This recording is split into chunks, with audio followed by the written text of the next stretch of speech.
ni masuala ya uchaguzi, na katika masuala yanayohusiana na uchaguzi ni kuwasihi sasa na kuwaomba vijana na wale wote ambao wanahisi wana uwezo wa kugombea katika nafasi zile ambazo zinakuja katika uchaguzi mkuu waweze kujitokeza, kwenda kujipambanua, kwenda kusema na kuonesha uwezo wao, na kama uwezo wao unatosha basi wataweza kuchaguliwa kuipeperusha bendera ya Chama cha Mapinduzi. Kwani Chama cha Mapinduzi sasa kinasema kiongozi ambaye atachaguliwa ni yule ambaye atakuwa mapenzi yake yanatokana na wananchi.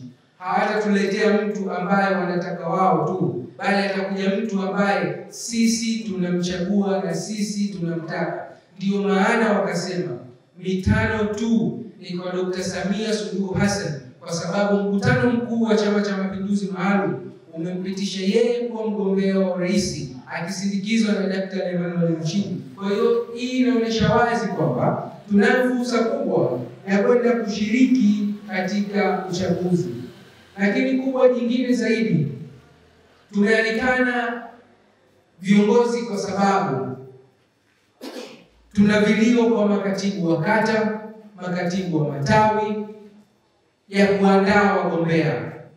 Kama mgombea anakuja na fungu, maana yake yule anayekuja na kubwa zaidi anamshusha mwingine, kwa maana ya rushwa.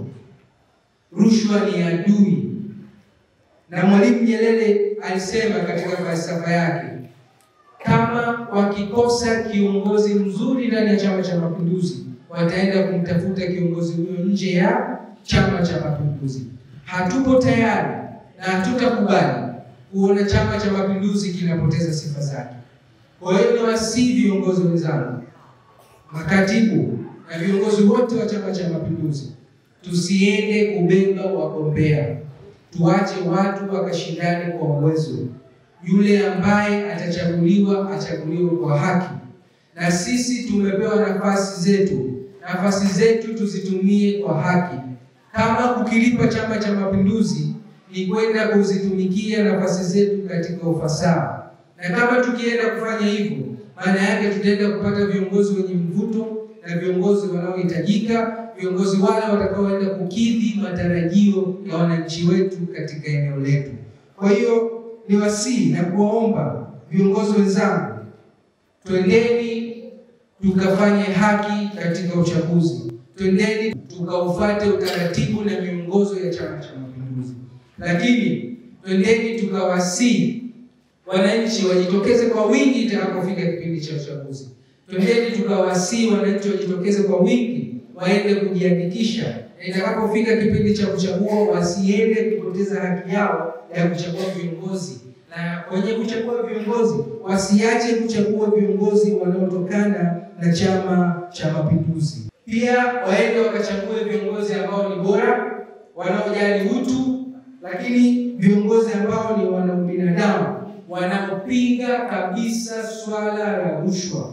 Chama chetu ni chama cha mfano. Kuna wenzetu wanakuambia no reform, no election, lakini ni waongo.